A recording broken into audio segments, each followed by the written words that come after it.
Welcome to the Bigfoot Terror in the Woods Sightings and Encounters podcast. I'm your host, W.J. Sheehan. Hello, everyone, and once again, may I welcome you to our show. My name is W.J. Sheehan, author of the series Bigfoot Terror in the Woods Sightings and Encounters. Available in paperback and ebook, as well as being in the lending library at Amazon.com. Also, for your listening pleasure, Volume 6, 5, 4, and 3 are available on audiobook at Audible, iTunes, and Amazon. So do take advantage of that.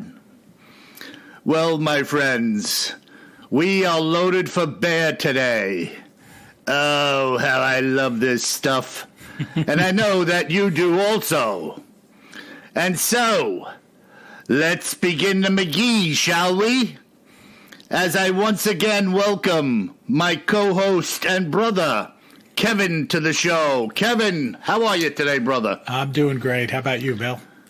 Fantastic. I just told you we had 90 degrees temperature yesterday, and it's 55 and raining today. What a swing. Fall is here. Unbelievable. But maybe we'll get a little bit of that Indian summer action, as we call it here. Maybe. Could spark Bigfoot activity. I saw some big snowstorms in the Northwest this week that were unexpected and unforecasted, so you never know. Yeah, that is incredible when I see those snowstorms banging the people up there. It's crazy.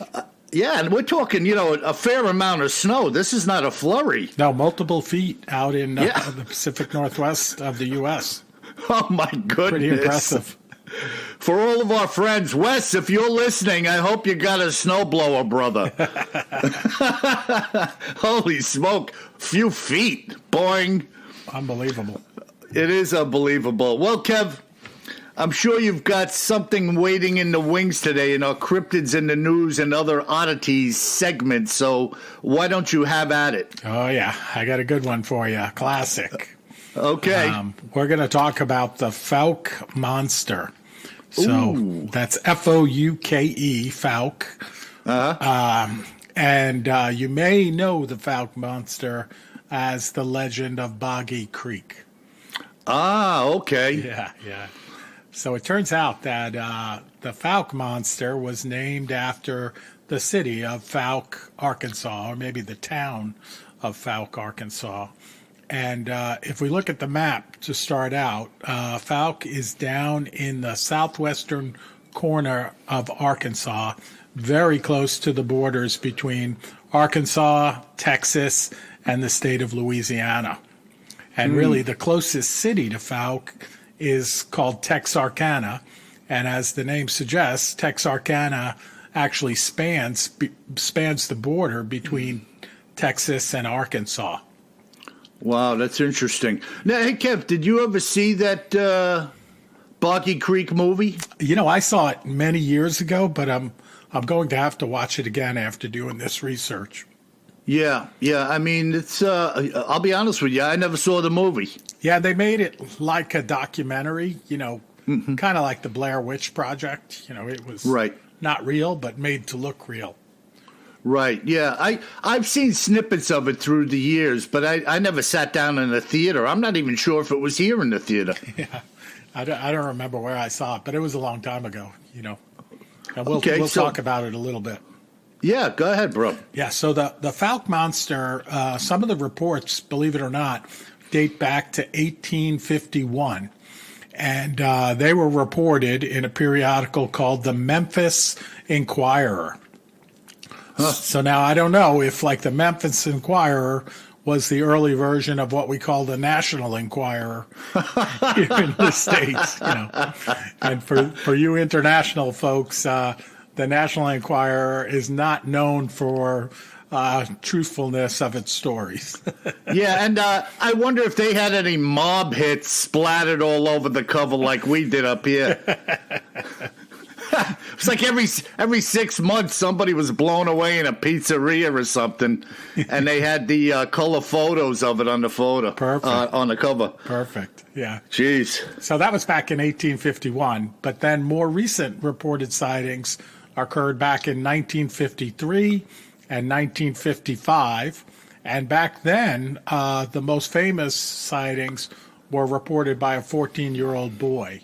And he described this monster as, this large creature walking upright with long reddish-brown hair all over its body. Wow. And then there was a break of about 20 years or so.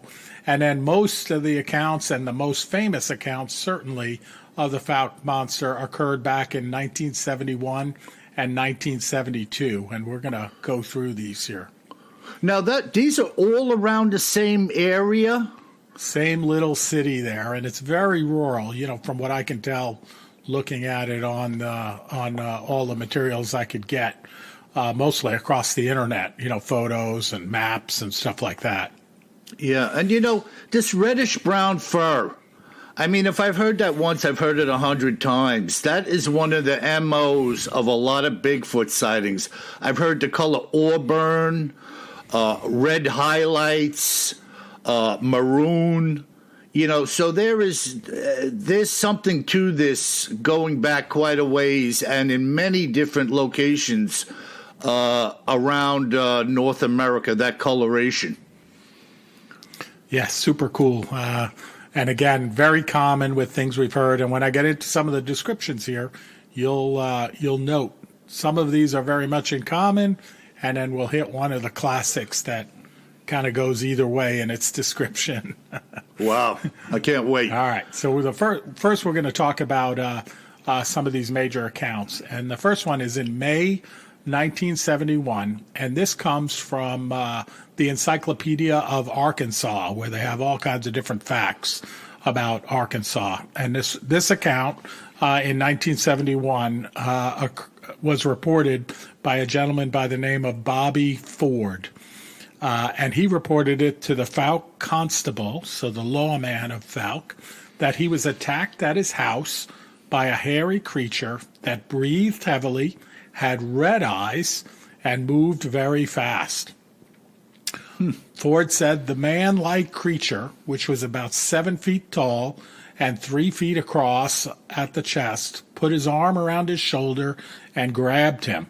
Ford broke free from the creature and ran, reporting that he ran so fast that he did not open the front door but barreled right through it. Hey, listen, do you remember when they had that bouncer competition? And that's where that character, Mr. T, made his debut. Oh, yeah, that's right. You remember that? One of the things they had to do was bash through a closed door that was in a frame, like on a stage or something. Good old Mr. T. I pity the fool. I pity the fool. I pity the fool that puts his hairy arm around me. I was just thinking of like the cartoons, where someone gets scared and then they run through the door and you see an outline of the character. Yeah. Yeah, the shape of their body is like right through the wood. Oh, that's great stuff. So go ahead. Yeah. I didn't mean to blow this out of the water, but my mind works in weird ways. Poor Bobby Ford. So it turns out he was treated at a local hospital for minor scratches, but a good case of shock. Yeah, no doubt, right? So he's so frightened he runs through the door of his house. Jeez. And Ford said the being had been around his house for several days, and that there were other eyewitnesses, including his brother and a hunting companion. Now get this, Ford's wife, Elizabeth, claimed that she was asleep in the front room when she saw a hairy arm with claws coming in the window. She also saw the creature's red eyes. Jeez. Yeah, and on the night of the attack, Ford claimed he and his hunting companion spotted the creature at the back of Ford's house with the aid of a flashlight. They shot at it and thought they saw it fall. The men started out toward it, but Bobby Ford ran back to the house when the group heard women screaming. Wow. Yeah, exactly. Upon Ford's return to the house, he was attacked. So that's what happened there. The men shot at the creature several more times, but the investigators never found any signs of blood. The sheriff's department searched the area, and the only things officers found were a set of strange tracks and claw scratches on the Ford's porch. Wow. So then, you know something? Hey, Kev. Yeah, go ahead. We're talking a huge target here, and close range. I know. I mean, I can't believe these guys have guns and nobody's hitting this thing. I'm sure they're hitting this thing with something. With something, yeah. And Wow. I mean, but keep in mind, they're terrified, right? Like, I don't know how good your aim's going to be when you see something weird like this, right? I don't know. I'm speaking for myself. It's going to be pretty good. Pretty good. It's going to be pretty good, bro. And there's going to be multiple shots fired. Oh, my goodness. So then Good. Jim Powell, who was a reporter for the Texarkana Gazette and the Texarkana Daily News, again, that's that town close by, and Dave Hall, then director of Texarkana radio station KTFS, went to Ford's place and found a terrified family moving out of the house that it had owned less than a week. So, apparently they'd only been in this house for about a week. They had a feeling that a creature was watching them, and then they get attacked by the creature. Good grief. Awful, right? Yeah, and you know what? This is the same fella that went to the constable or the policeman? Same guy, yep. I mean, look, Kev, are you going to go to a cop and report some fictitious story? Maybe he's new to the neighborhood. He's only there for a week. Exactly. Not likely, unless you really saw something. Yeah, you're going to look like an imbecile. Like, oh, boy, who moved into the neighborhood now? Right. And then you end up in the hospital after running through your door, Yeah, the hospital and probably the dentist. True. Pity the fool. So Jim Powell, that reporter, wrote an article that appeared in the newspaper outlining the family's alleged sighting and attack. The next day, both the Texarkana Gazette and the Texarkana Daily published the same follow-up story. It contained the first reference to the name Fouke Monster. So that's the first time we ever heard that name. Wow. The Associated Press and United Press International wire services transmitted the article to newspapers across the nation. They did find some large three-toed footprints close to the house. So when you look at these accounts, they talk about these tracks, that they're large, kind of like a Bigfoot track, but they have 3 toes.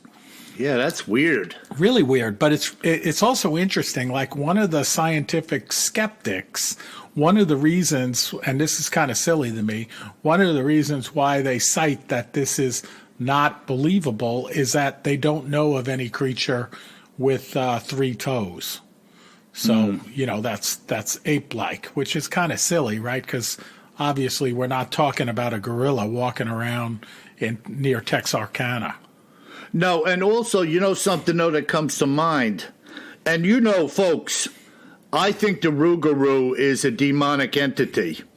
But I'm not talking about that right now. What I'm talking about is a number of Rougarou print sightings are of 3-toed variety. That's right, yeah. Kind of that claw-like 3-toed. Yeah, weird foot configuration. Yeah, that's weird. Yeah, so that's the first sighting, and the second sighting we're going to dive into comes here. So this creature was sighted again several weeks later, so same time frame, when 3 people by the name of D.C. Woods Jr., Wilma Woods, and Mrs. R.H. Sedgas reported seeing an ape-like creature crossing U.S. Route 71. More sightings were made over the following months by local residents and tourists who found additional footprints. The best-known footprints were found in a soybean field belonging to a local gas station owner, Scott Keith.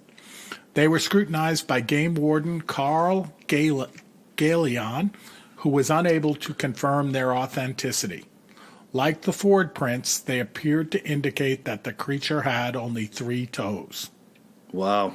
Yeah, pretty cool. Very bizarre. You know, and when we talk about all of these gorilla comparisons and whatnot, people need to keep in mind that the gorilla, as we know it, like the silverback, wasn't discovered until like 1847, I believe. Up until that point in time, there were no parameters to judge anything by in reference to this looks like a gorilla. Now, certainly if you've seen a silverback, who was that woman, Kev, that used to put herself in harm's way all the time to take the photographs in movies? Oh, was that Jane Goodall? Jane Goodall, thank you. Yeah, and those pictures of her sitting in the jungle, she was a frail little lady with those monsters. I remember the giant silverback coming out and like bluff charging her and walking around by her, and I said to myself, holy cow, how could she have the nerve to sit there while this was going on around her? But she did, and I mean, thank God she did, because we got a lot of data out of that. But the comparison to a gorilla, if you look at a big silverback, they don't look anything like a Bigfoot. No, I mean, only in that, you could imagine Bigfoot has that similar muscular frame, like you see one of these silverbacks and they are all muscle, right? Oh, yeah, man. They're so business. Broad at the shoulders and chest. Yeah, I mean, they could literally take a small tree down for sure. You know what I mean? Yeah. Wow. I didn't mean to interrupt you, but all these things are coming into my head here. It's all good. Yep. The creature began to attract substantial interest during the early 70s. So as these sightings are going on, more and more people are seeing them. Certainly the attacks on the Ford family. And then after that news spread out, the Little Rock, Arkansas, so, up northeast of the town of Fouke, the radio station there, KAY, posted a $1,090 bounty on the creature. I don't know, I'm just guessing, but I guess their call numbers were 1090. I'd say that's a pretty good guesstimation there, brother. Well, they took up a collection around town, and that's what it added up to. Yeah, 1,090 and 23 cents. Oh, my God. And a piece of bazooka. But we're keeping the comic. That's right.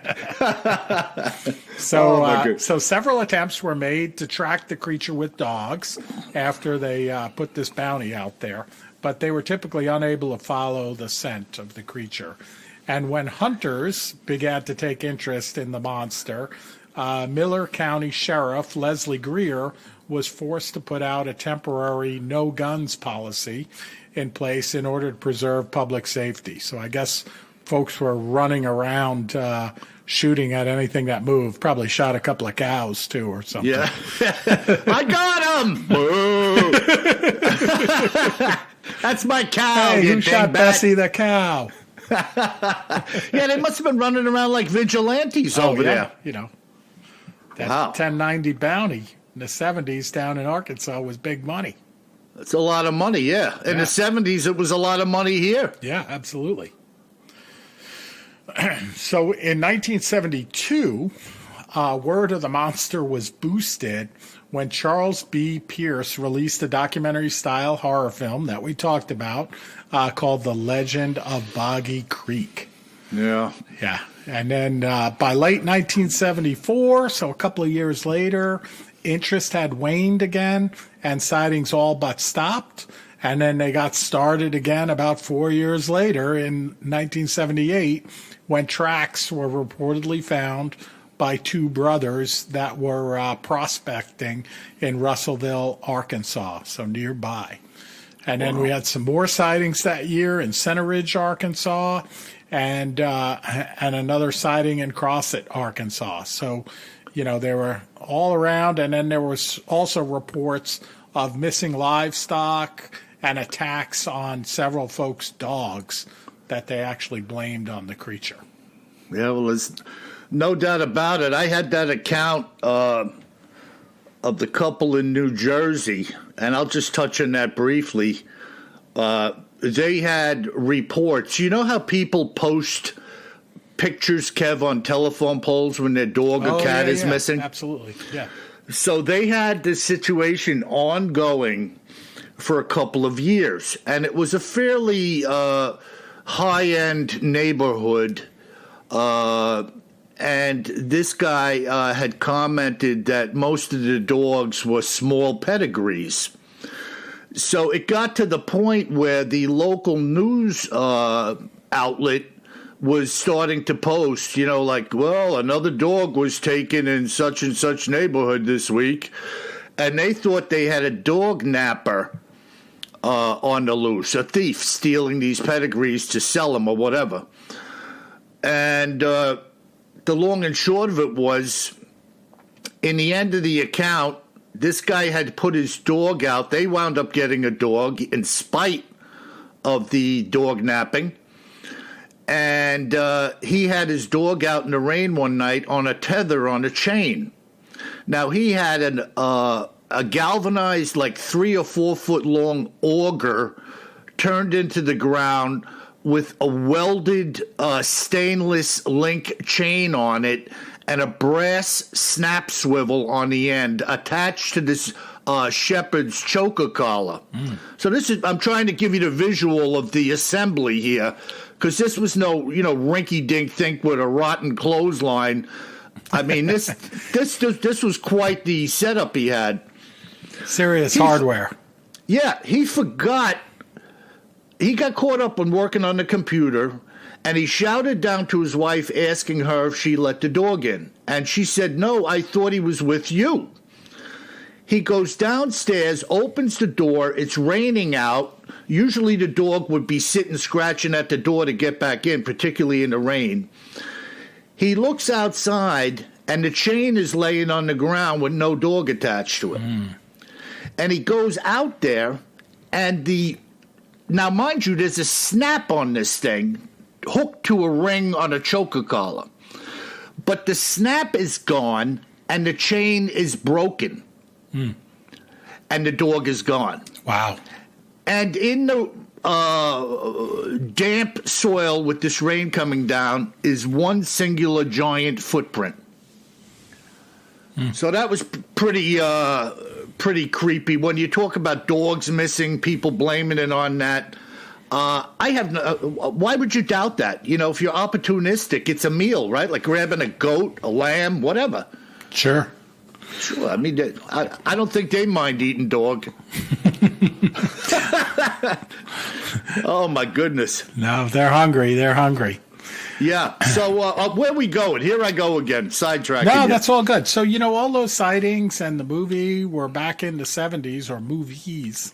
And then it was quiet for a while. And then there's several different sightings. I'm not going to go through all of them from 2013 into 2017. And the typical sightings are around folks driving down the road there, again, near that part of Arkansas, and seeing something crossing the road.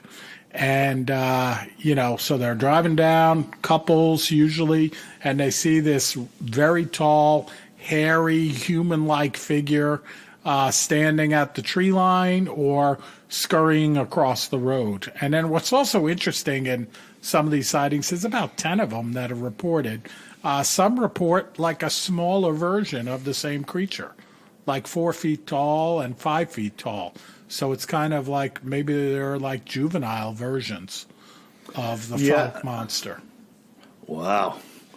Holy smoke. And, here we go with the glowing red eyeballs again. I know. That's that feature I was talking about at the beginning where, we kind of either have it or we don't, Yeah. And, again, unless you shine a light at something and it's reflecting back at you, what is the source of luminescence in eyeballs? I mean, the only thing I know of personally that glows in that type of fashion are the squid at night, like down by Stony Brook. I mean, and by the way, this is squid season over there. These guys go down there with these long poles and nets, and they have headlamps. and they stand by the rail on the incoming tide and scoop those suckers up. I mean, it's pretty amazing. I have no interest in catching these squid, but I like to stand down there and watch these guys do it. Watch them grab them. Yeah, and I mean, these things just give out these pulses of that bright yellow-green neon light in the dark water, Wow. and it's really cool. Very cool. I've never seen that. Yeah, and this is the season, like September, October, even into November. They're nailing these suckers over there. I guess they're eating them or using them for bait or whatever. I don't know. Yeah, probably both. Yeah, very interesting. Squid hunting season. Yeah, squid hunting. So that's our account, Bill, of the Fouke monster from Fouke, Arkansas, that ended up being the source of the series of movies around the legend of Boggy Creek.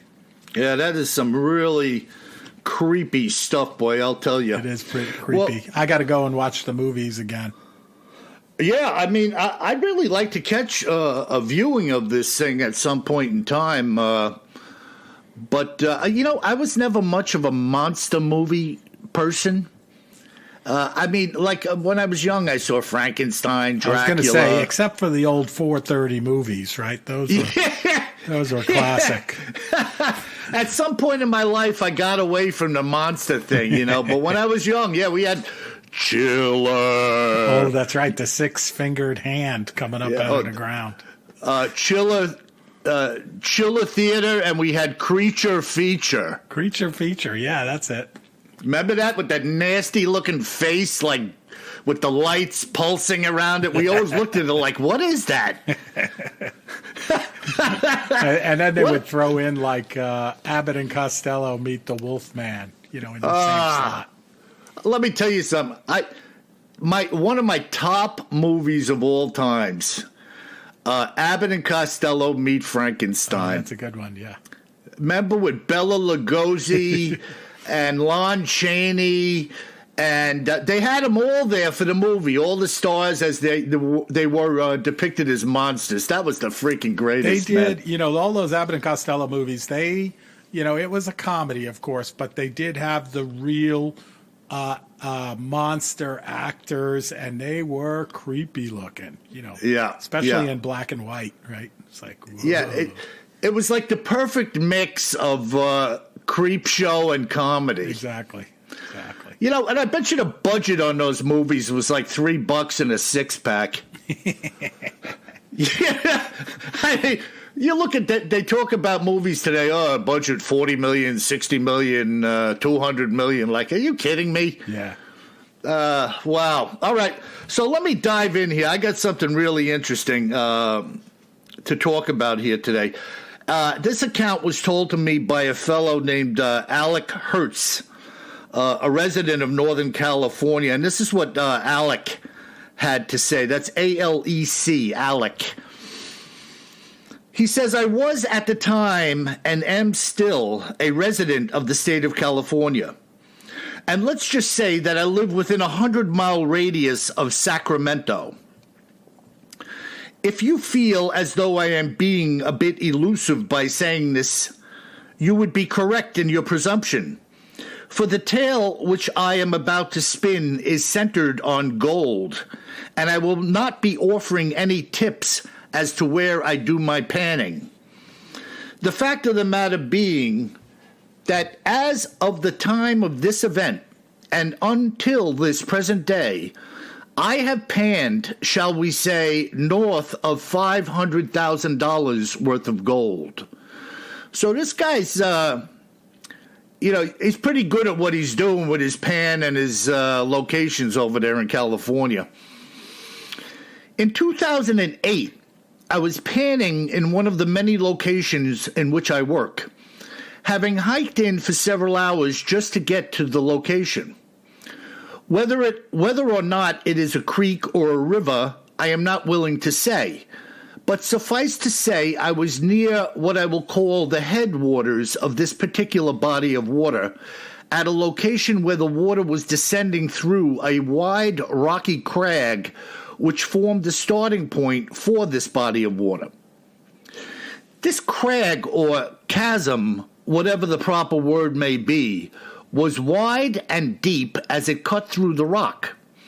And throughout this gap was strewn 1,000,000 years' worth of rocks and large boulders, heaped one upon the other like a bucket of rocks. I had been in this location at least a dozen times before, and had never once thought of attempting to navigate this boulder field to investigate what may be on the other side. It was October 27th, and the weather was already getting a wee bit cold. The sky was blue, and I had been panning for about 2 hours.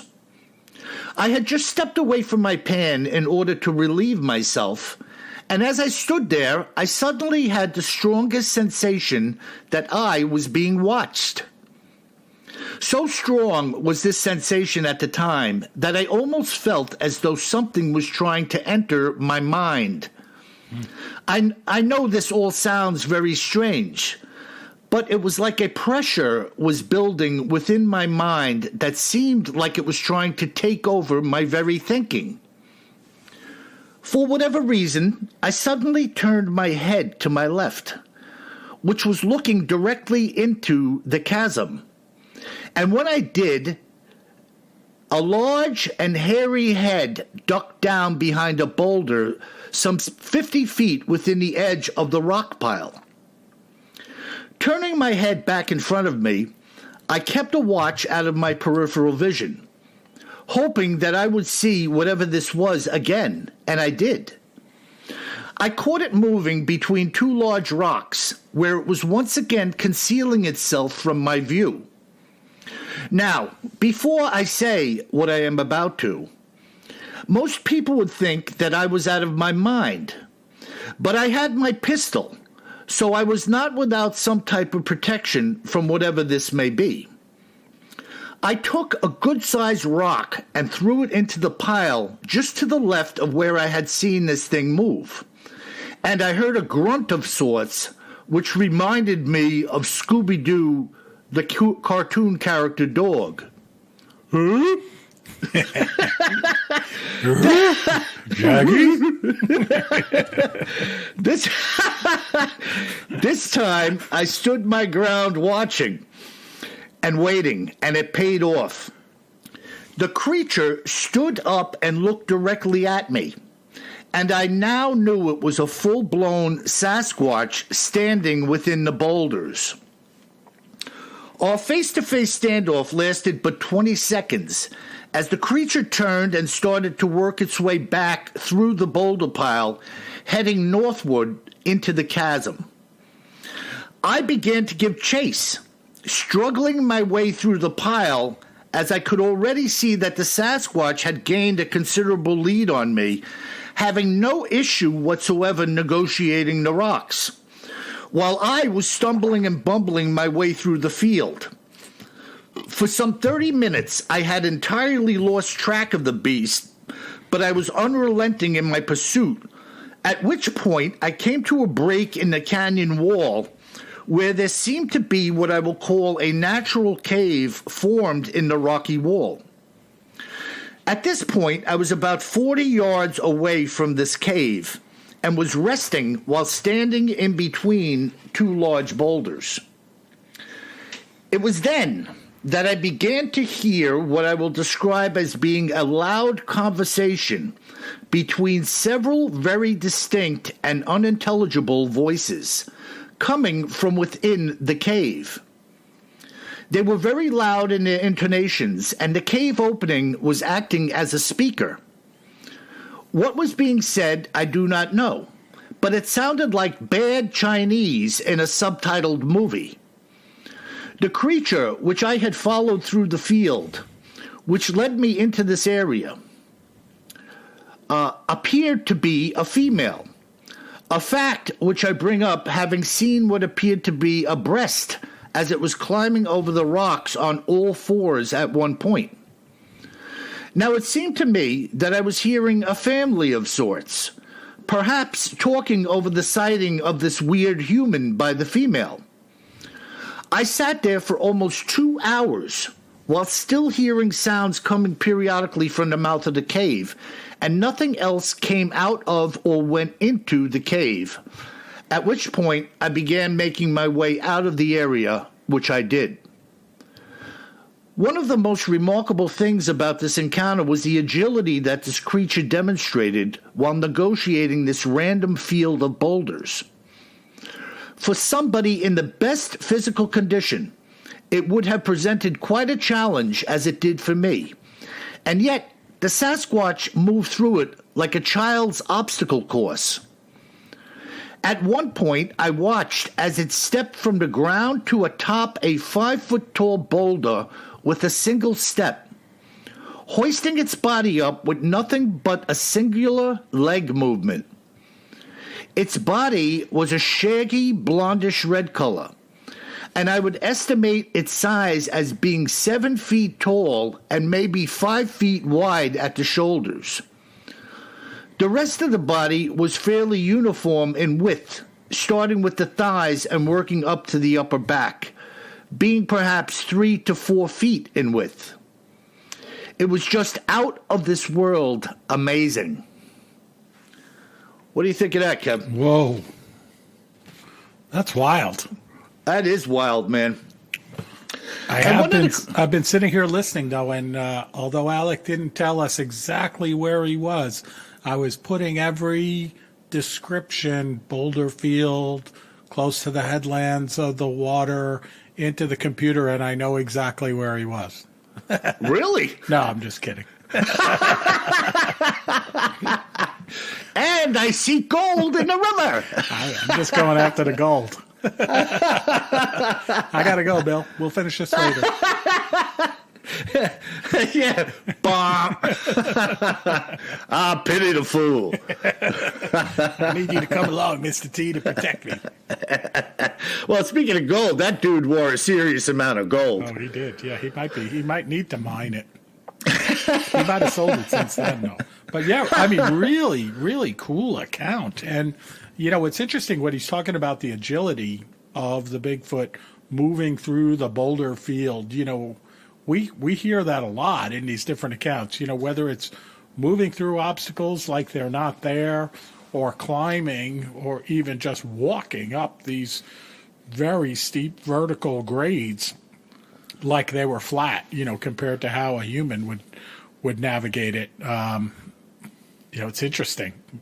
Yeah, and, you know, another thing, he's talking about this creature in the end being around 7 feet tall. Of course, it's just a guesstimate, right? He was there, we weren't. Yep. But during the account, he speaks of the creature stepping with a singular leg movement atop a 5-foot boulder.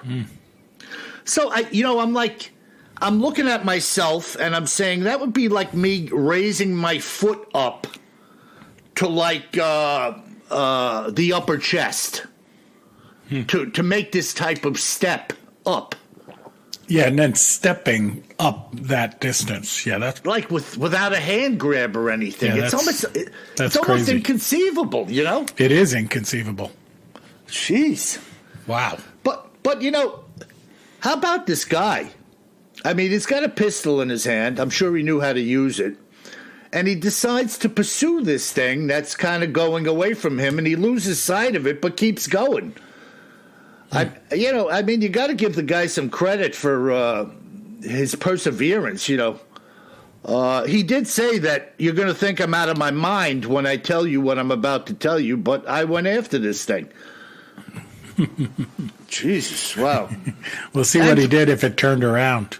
Yeah, well, he couldn't escape in a hurry. That's the downside. You're not going to outrun the thing. Yeah, I mean, you know, and to me, this has to be part of the reason, I believe, why people get in trouble. They're testing the waters, and the waters win. You know, and all it takes is one bad decision, and it's over for you. So, no doubt you know, about it. Yeah. You know, in the end of the broadcast, I always say, always carry more gun than you think you're going to need. And I'm serious, man. You just can't have enough because when push comes to shove, if one of these things is bearing down on you and they can do it quickly, fast, and with brute force, you better be ready, brother. And I'm not talking about with a flashlight or a knocking stick, because you ain't gonna punch your way out of this fight, man. Your head's gonna pop like a pumpkin if he takes a swing at you. Holy smoke! Oh my Huge, God! yeah. And this one too, we heard about that shaggy, blondish red color. And it's a kind of, for the folks out there, we were talking about it a few weeks ago.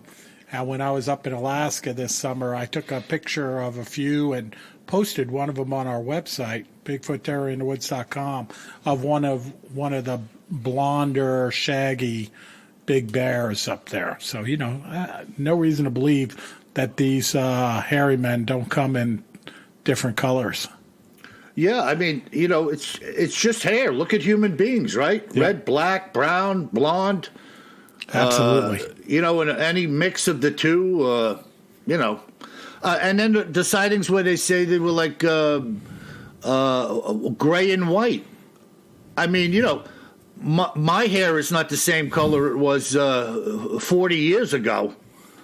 It's like freaking white with some gray in it now. I'm an old Bigfoot now. Hey, at least you have some.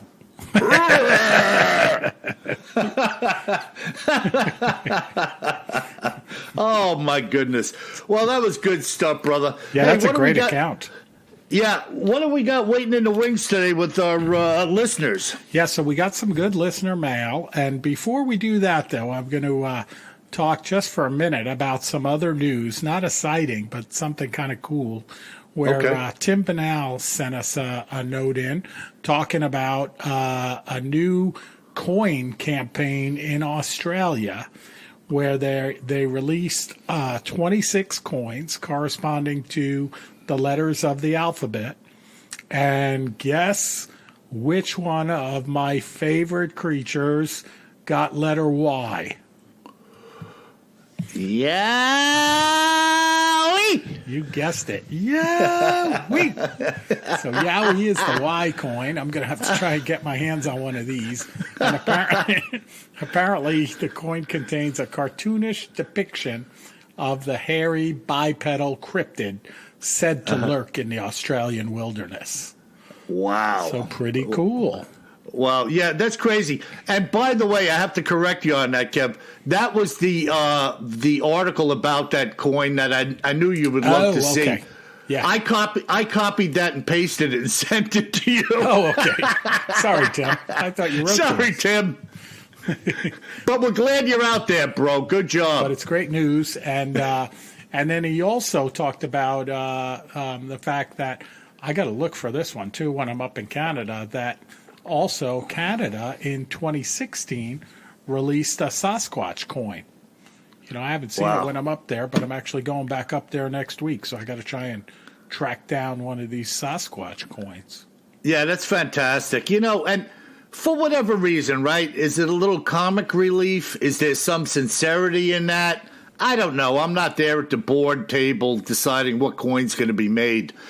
But I always think it's kind of interesting that people are popping these things into the mix, so to speak, with now these coins, Yeah, but I mean, it's fairly mainstream to make it onto a coin, right? Yeah, there's no doubt about it. I mean, what do we have on our coins in the United States? We got president heads. We've got the Jefferson Memorial on the back. Yep. We've had some specialty coins made with like the space program things on it and a whole host of things, but they're all legitimate, Yeah, we don't have any hairy men on ours. What's going on here? Yeah, what is going on? Are we not American? How about a Fouke monster $50? There you go. I like that.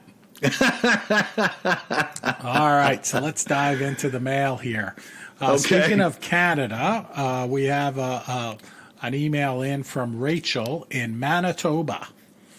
She says, I'm really enjoying the show, and please, please, please don't change a thing. Just got volume 5 in audio, and it's outrageous. What's going on out there in regards to Bigfoot activity? In the account, The Fifth Bullet, why do you think it takes so many rounds to put down this creature? Keep the stories coming. Regards, Rachel. Wow, I fall back on. I had somebody a while ago say something very interesting. You get tidbits. It's conversation. It's one human being speaking to another one. But he made a very good point, and the point was simple, and it was this: a 30-06 is not the weapon of choice to take down a rhino, a hippopotamus, an elephant. Their skin is very thick. Unless you hit them right in a sweet spot or something, you're typically not going to take them down with that type of weapon. And I just wondered, we had in the pheasant encounter where the guy puts what did he use? They were pheasant hunting, and he put 2 shots out of his shotgun of like number 7 shot on this creature at about 20 yards, and it had no effect on it whatsoever.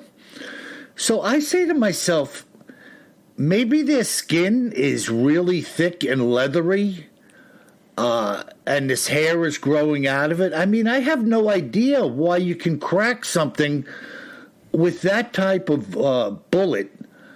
In the Fifth Bullet, the fellow was using an old M1, either a Garand or a carbine, and he says he was spot on. And when the creature finally dropped, he saw that he had hit it. Once it was dropped, he saw the proof that he had hit it at least several times. Right. So, is it just adrenaline driving this thing? Was the bullet only in a couple of 2 or 3 inches and didn't reach any organ? I don't know. Yeah, I think it's probably a combination. I know when I lived out in the Pacific Northwest, it seemed like once every year or two, someone would be attacked by a grizzly, kind of in northern Idaho, eastern Washington, and western Montana, not far from where I lived. And in several accounts, I remember reading that they would find the person dead after the encounter with the grizzly. And I remember one of them where the person had a 9mm Glock handgun, and there were like 8 rounds fired out of the handgun, but no sign of the bear. Wow. And the guy was dead. So, it's kind of like throwing a lot of lead at it. He had to hit it with some of the shots, right? Especially if he's being attacked. But yet no sign of the injured bear anymore around. That is crazy. And that's also another large creature like a Bigfoot, right? Yeah, and a Glock, 9mm shell is a substantial bullet. Oh, yeah. And, he, like you said, Kev, he had to have hit this thing. If he pulled the gun and was squeezing the trigger, he had to have hit it. I can't believe anybody would be that awful a shot. No, you're not. If you have a handgun, you're not firing at a grizzly from a distance. Right. You're only firing at it to save your life, right? Right. So it's close by. But that reminds me of one of the funny stories out there when you're hiking in the Northwest, and that's I don't know if you ever heard this, Bill. But how do you tell grizzly bear scat from black bear scat?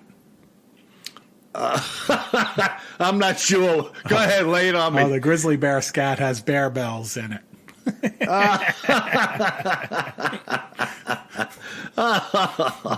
Oh, my goodness. Sorry, I couldn't resist.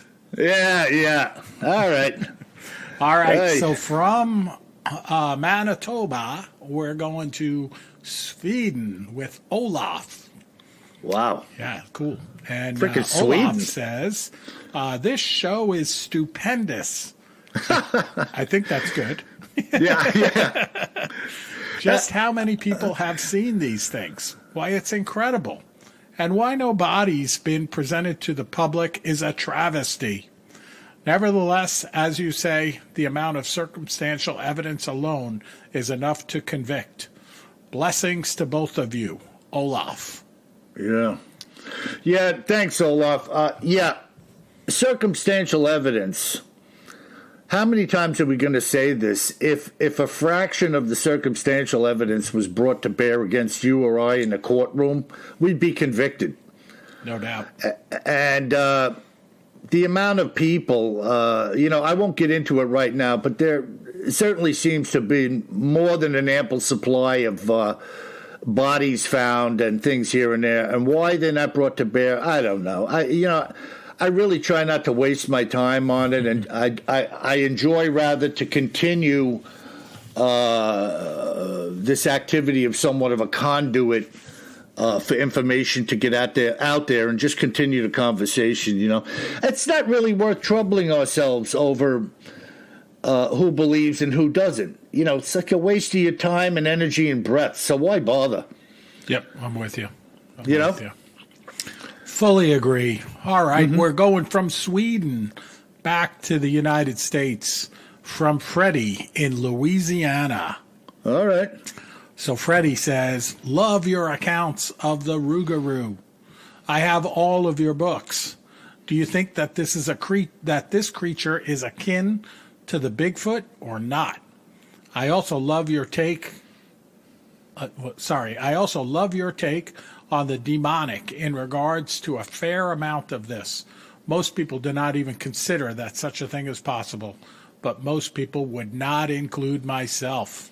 Great job. Well, there you go. And Freddie, you answered your own question. And I was just touching on this earlier in the show. I don't think there's any relationship at all between the Rougarou and the Bigfoot, unless you're talking about the mimicked Bigfoot, which I've spoken about many times and will going into the future. I think the Rougarou and a fair amount of the Bigfoot sightings are of the demonic realm. I think they're fabricated. This is not a living creature. It does have a body, but it can go and come into our realm. I know that's a lot of weirdness for a lot of you to listen to, but when you have an encounter with an angel and the thing lays its hand on you and then vanishes, you know what I'm talking about. You can't lay your hand on somebody if you don't have a hand. And you can't vanish unless you have the capability to vanish. So there are two sides of that, where you come in and you go out, where the other one is just bound to the earth. It's a creature like a lion, a tiger, or a bear. Oh, my. So that's really where I'm going with that. What do you think of that, Kev? Yeah, I mean, I definitely think that's part of it. And the Rougarou, right, the overall legend goes back hundreds of years, right, into France, where it's really about the werewolf, and all of the legends around werewolves. And it's hard to think of a werewolf without thinking about the demonic realm. Now, I think also with the Rougarou, though, that this legend came over from France into French-Canadian parts of Canada, like Quebec, and then also down in Louisiana. And I do think that there is part of it could be that there's such a strong legend of Rougarou that maybe folks are, maybe there is a Bigfoot down there and they're superimposing that, hundreds of years of legend on top of it and thinking it's more of the Rougarou rather than the Bigfoot. I think that's a possibility too. Yeah, there's no doubt about that. But then what about the descriptions of the dog head? Oh, I know. That makes no sense. Yeah. Yeah, the canine wolf head. I agree. So that's a real twister thrown in there. You know what I mean? No doubt about it. Yeah. I mean, I get the idea of seeing a Bigfoot and saying, Pierre, it's a Rougarou. Put down your croissant. Put down your croissant, you fool. Oh, my God. Don't give that croissant to that Woogaroo. We just lost some of our French listeners. They'll be back. Get over it. Merci.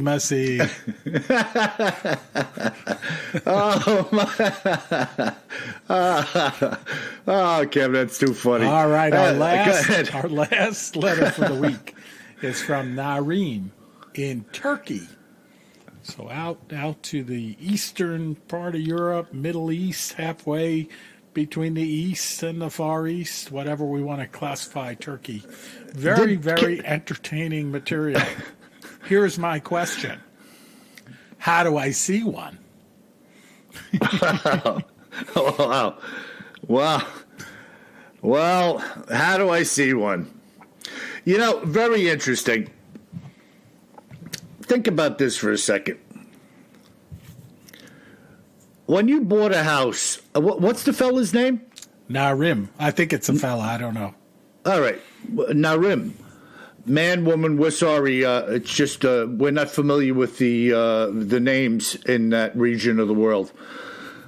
Let's just say, Narim, you purchase a home.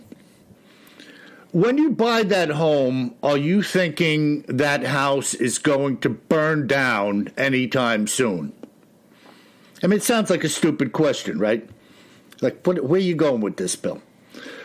Nobody moves into a house thinking it's going to burn down. But the fact is that nationally and globally, houses do burn down, and nobody's ever expecting that it's going to be theirs. You go out thinking you're going to look for a Bigfoot. The odds of you finding a Bigfoot or you being the person that's going to see the Bigfoot are probably similar to those of your own house burning down during your lifetime. You don't plan for it. You have no knowledge of it happening until the day of the event, and then it's your turn in the fire, so to speak. This Bigfoot is seen in a very random and happenstance type of manner by almost everybody that sees it. Very few people have had multiple encounters, but some people have. Some people have been hit by lightning. Some people have won the lottery 2 or 3 times. Think of that. But your average person will never win the lottery. Your average person will never be hit by lightning, and your average person will never see a Bigfoot. I mean, we have people who go out there looking for these creatures on a regular basis and haven't seen one. They say they heard one. They've seen some evidence. Some of them have a fleeting photograph. Some of them have a thermal image where they're saying what you see right here is a Bigfoot. But we're not really seeing all that much. So in regards to your question, I don't think you can say, go here and see one. The fact of the matter is, Narim, I don't believe you will ever see one. What do you think, Kev? Yeah, it's good. I didn't know where you were going with the burning house description, but it makes perfect sense. I think that, if you really want to see one, you got to spend a lot of time outdoors, maybe as like a forest ranger, in the Pacific Northwest or something like that, where they spend a fair amount of their time, as I understand it, hiking around by themselves, to different places. But again, they're not looking for Bigfoot, Sasquatch, but then in fact, maybe they come across it, just by chance and not when they expect to come across it. So, my simple answer would be, you got to spend a lot of time outdoors in places where they are seen frequently, like the Pacific Northwest. Right. And so many of the accounts we had, I'm thinking of this one in particular right now. These 2 guys, bosom buddies, hunting buddies, they had spent an outrageous amount of time hiking and hunting together, commenting on that they knew everything that lived and breathed and crawled and nested in the area in which they hunt. And then the day came when a Bigfoot stepped across a narrow creek behind them. And that was it. Just stepped across from the trees, took a step across this 4-foot wide creek, and stepped into the woods on the other side. That was the end of it. What does that take? 2 seconds? Yeah, or so many of these sightings too, Bill, where people are driving down the road at night, thinking about, their next day, what they have to do at work, maybe a project they're late on, etc. And then, wow, something pops out of the woods, and they're like, what the heck was that? I know it wasn't a bear, I know it wasn't a deer, and I know it wasn't a person, but I don't know what it was. But again, they weren't planning on seeing it. No. And so you think of the lightning strike scenario. Boom, and you're on the ground. Yep. And how many hours and seconds and minutes are you alive? And then in that split second, boom, you're hit by lightning. Yep. And you're not planning for it. You never thought it would happen to you. And wham, you're presented with it. Yep. And the consequences. So it's the same thing. You're not thinking when you buy the house that your house is going to be the one that burns down. But, by God, they do. And it's a rare occasion. But when it happens to you, when you see a Bigfoot, you're going to know what you saw and that it did happen to you. Absolutely. Fantastic.